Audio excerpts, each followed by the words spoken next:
bosse pas mal avec des personnages et des architectures un peu chaotiques, enfin souvent des espèces de constructions, d'assemblage de briques, de bouts de bois, enfin, etc.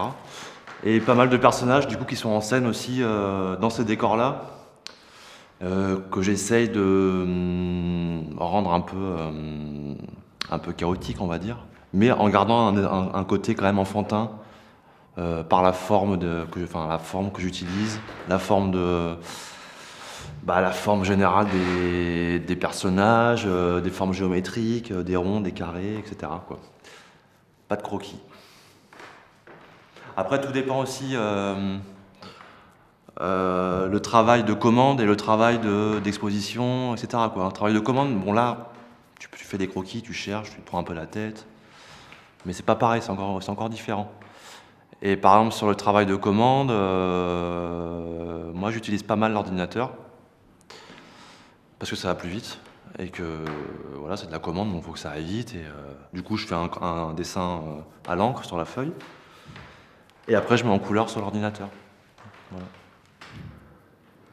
Moi, je sais que ça me fait du bien, ça m'hypnotise en fait de travailler le même motif pendant des heures et des heures. Il y a un côté un peu. Enfin, je sais pas, j'aime bien ça. Je trouve ça super rébarbatif pendant les premiers temps, et puis au bout d'un moment, ça vient, quoi. On s'oublie complètement dans le trait, du coup, dans la feuille, dans le trait, dans le noir, je sais pas. Et c'est ça qui est agréable, quoi. C'est se perdre. C'est comme quand on fait du sport et au bout d'un moment, on s'oublie complètement. Le fameux second souffle. Dans le dessin, on a à peu près la même chose, quelque part, quoi. Puis moi, j'aime bien râler, du coup, ça me donne une excuse. Enfin, de faire ça, finalement, c'est hyper. Enfin, de répéter les mêmes gestes, etc., c'est assez apaisant, quoi. Je pense le même dessin refait en fonction d'un contexte différent, ce sera jamais le même dessin. Donc c'est pour ça que les influences, on ne peut pas forcément tabler de manière très très précise dessus. Même s'il y en a, les premières en tout cas sont évidentes par rapport à moi, par rapport à ces vieilles gravures anatomiques ou zoologiques. Et après le reste c'est de l'improvisation en gros, quoi, en fonction du moment. Dans la mise en abîme, on aime bien se perdre dans le trait, du coup on se perd aussi dans les dessins qu'on fait. Donc, par exemple, moi la végétation que je dessine, c'est comme si je me perdais dans la forêt que je dessinais, quoi.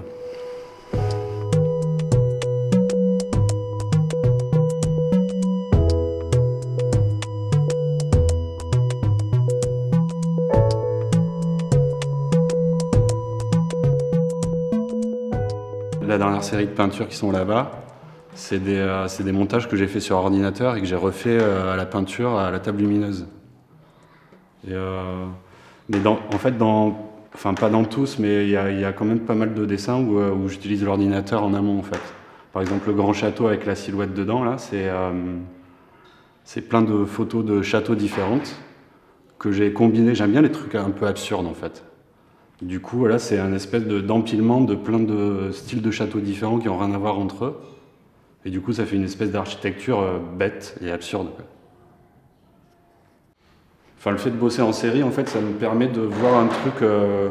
En fait, je compose, mais avec plusieurs dessins différents, en fait. C'est tout le temps les mêmes éléments. C'est comme les puzzles pour les tout petits, où c'est juste des formes qu'il faut emboîter, en fait. Et là, c'était jouer avec ces différentes formes et arriver à ça, en fait, juste en essayant de trouver un équilibre à chaque fois. Mais heureusement que j'en ai fait que 22 là, parce que je commençais à saturer là, au bout de 22, à force de les retourner dans tous les sens. On peut faire ce qu'on veut une fois qu'on dessine sur un papier. Bon, là, c'est notre médium à nous, quoi. Donc on peut complètement casser tout ce qu'on veut.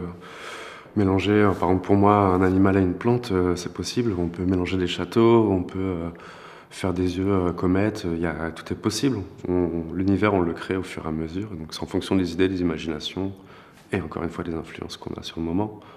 Donc l'absurde, il est juste dans le fait que c'est l'imagination, tout simplement, quoi.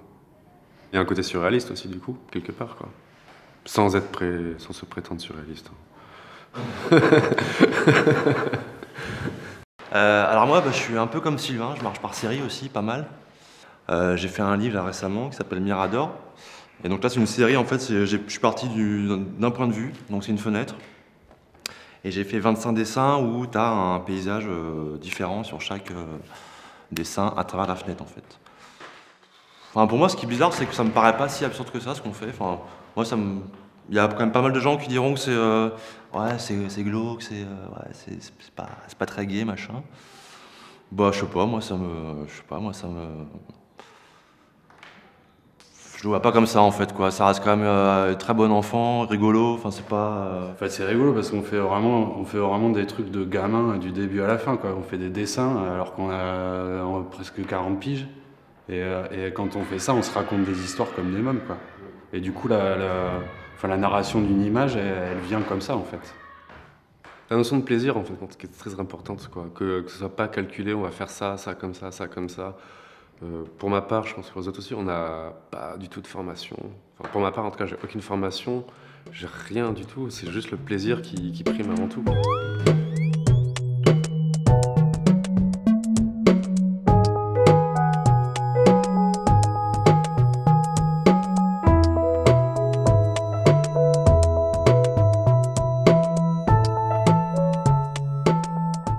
En fait, là, cette série de dessins, c'était faire ressortir des formes, pas forcément avec des traits, plus en utilisant les couleurs.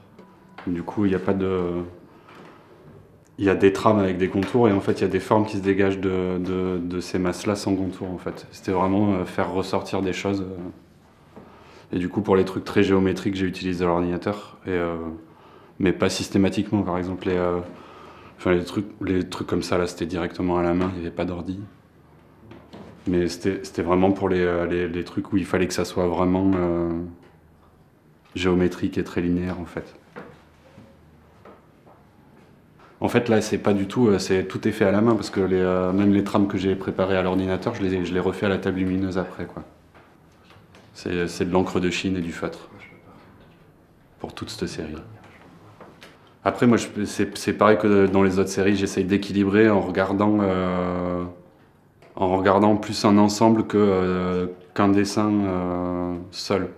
Du coup, là, c'était plus assemblé par rapport au noir et blanc et la cohérence globale, un peu.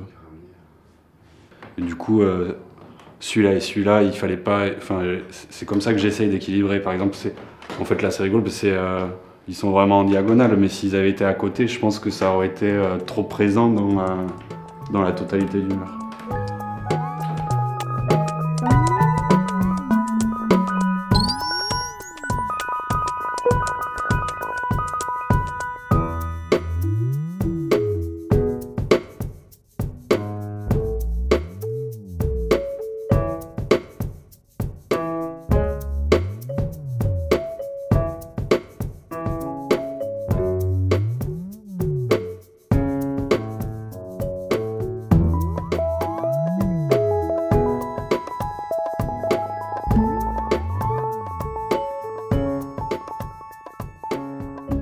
L'idée, c'était vraiment de faire donc un espèce de quadriptyque, du coup, avec une énorme tête.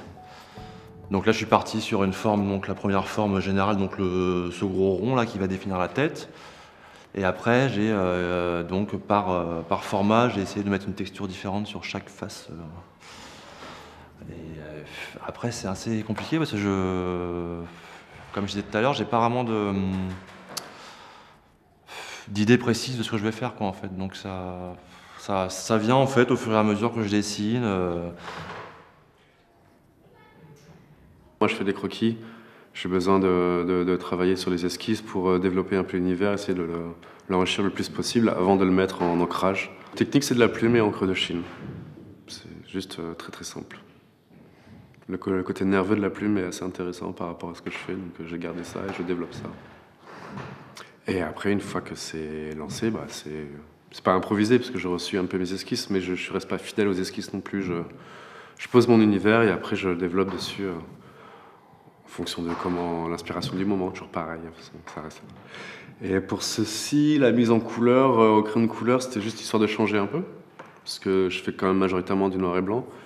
Et je fais la couleur via la sérigraphie. Et là, je voulais faire l'inverse. Je voulais faire d'abord la couleur sur le papier et après essayer de le sérigraphier. Ce qui, je ne l'ai pas fait encore. C'est prévu de le faire un peu plus tard. Mais c'est pas facile. J'ai commencé la sérigraphie, c'était à Bordeaux en 2008 je crois, 2009. Enfin bref, c'était une catastrophe, j'avais pas du tout réussi. Et du coup depuis, j'en fais un peu, enfin après c'est pas moi qui imprime, c'est des copains. Du coup là je bosse pas mal avec l'ordinateur aussi, pour la mise en couleur. C'est souvent des dessins que j'agrandis, c'est souvent là. Bon là par exemple c'est un 60-80 le format. Et l'original c'est un, si je dis pas de bêtises, c'est un A3, donc c'est vraiment plus, c'est petit comme ça quoi. L'original il est grand comme ça quoi. Donc après je l'agrandis et je l'imprime du coup. Donc après on les distribue aussi, enfin on les monte surtout dans les salons de petite édition quoi, que ce soit donc Indélébile à Toulouse. Que ce soit des salons sur Lyon, où j'ai rencontré Sylvain d'ailleurs aussi, à Lyon, il y a 5 ans peut-être maintenant. Et donc on les diffuse comme ça, c'est ouais, sur des salons quoi surtout. Donc où sont invités aussi pas mal de sérigraphes, des petits éditeurs. Voilà, donc c'est intéressant de pouvoir aussi montrer son boulot différemment que par des dessins, par le biais enfin ouais, que par des dessins originaux quoi. Bah, là, la sérigraphie, en gros, ça rejoint deux états d'esprit. Ça rejoint le côté bon, artistique. Pour tous ceux qui sont aux Beaux-Arts, souvent, moi j'ai pas fait, mais ont des formations en sérigraphie s'ils veulent ou quoi que ce soit. Donc une espèce d'apprentissage par rapport à l'impression, une technique d'impression.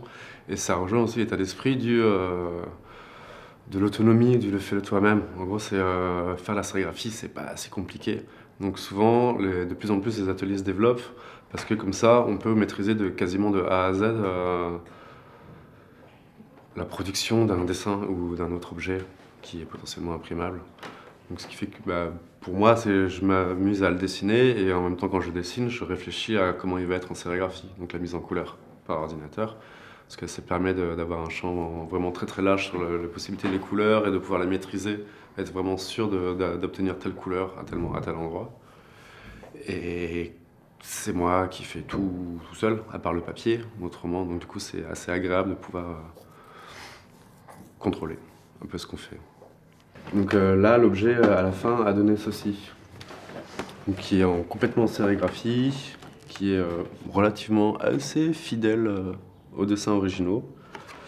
Donc voilà, c'est fait à la main, cousu à la main, imprimé à la main.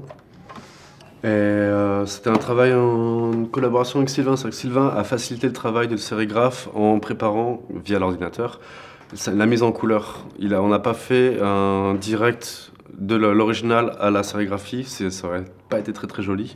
Du coup, il a transformé un peu son image pour faciliter le travail de l'imprimeur. Ce qui a donné un rendu au final très très fidèle aux originaux.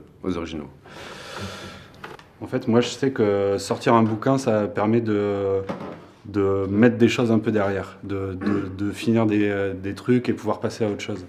C'est plus ça d'avoir un objet fini comme ça, on peut aller voir ailleurs après quoi. Puis c'est pas mal d'avoir une contrainte, moi je trouve, d'avoir un but en fait. Quand tu dessines, ouais, de te dire bon bah je sais pas quoi faire, là, je vais faire un livre quoi. Et du coup tu as un but et tu sais où tu vas et voilà quoi. Je vois sur les 4 à moi, ils sont un peu classés dans l'ordre avec style. Le premier, j'ai passé 6 mois, j'avais besoin de vacances et j'en ai fait en 6 jours. Et la dernière série, cette série-là, j'avais passé, pareil c'est des petits formats, j'ai passé 3 mois à peindre. Et sur celui-là, j'ai passé 3 jours à faire des dessins un peu simples. Du coup là, le prochain, il va falloir que je repasse 6 mois sur un bouquin. Je trouve ça hyper intéressant de bosser déjà d'une part avec des copains et de passer un moment ensemble, d'échanger des trucs. Enfin, moi je trouve ça hyper important pour moi en tout cas. Moi j'arrive plus du tout à bosser chez moi. Ouais, si j'avais pas l'atelier, je serais en train de regarder la télé, je pense. C'est ça. Champions League. C'est surtout l'enrichissement. On est un peu seul quand on dessine forcément, ou des fois des projets en commun, mais la base est quand même assez solitaire. Et faire une expo à 3, c'est un enrichissement juste simple, genre qu'on n'est pas à trop réfléchir ou à trop essayer d'être meilleur que n'importe qui, juste on essaie de cohabiter et de manière assez constructive. C'est ça qui est intéressant surtout.